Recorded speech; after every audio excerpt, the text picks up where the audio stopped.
Good morning সবাইকে। কফের গাঁওতে আজকে আমাদের লাস্ট ডে। এখান থেকে আমরা এবার ঘুরতে ঘুরতে ফিরবো দার্জিলিং এ। প্রথমে এসেছিলাম আমরা একটা বুদ্ধা টেম্পলে, জায়গাটা ভীষণ সুন্দর। আর এরপরে গিয়েছিলাম আমরা ডেলো পার্কে। ডেলো পার্কের অনেক গল্প শুনেছি, জায়গাটা সত্যি তেমনই।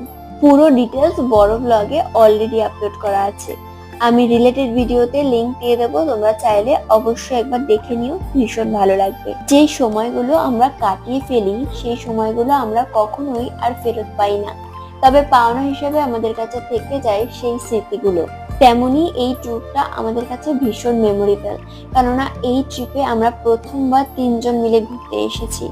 আর এখানে অনেক কিছু এক্সপিরিয়েন্স হয়েছে, কি কি হয়েছে সেটা আমি বড় ভিডিওতে অলরেডি শেয়ার করেছি, তোমরা একবার দেখে নিও। আর এখান থেকে আমরা ফেরার পথে গিয়েছিলাম মিউজিয়ামে। তো দেখা হচ্ছে নেক্সট ভিডিওতে। টাটা।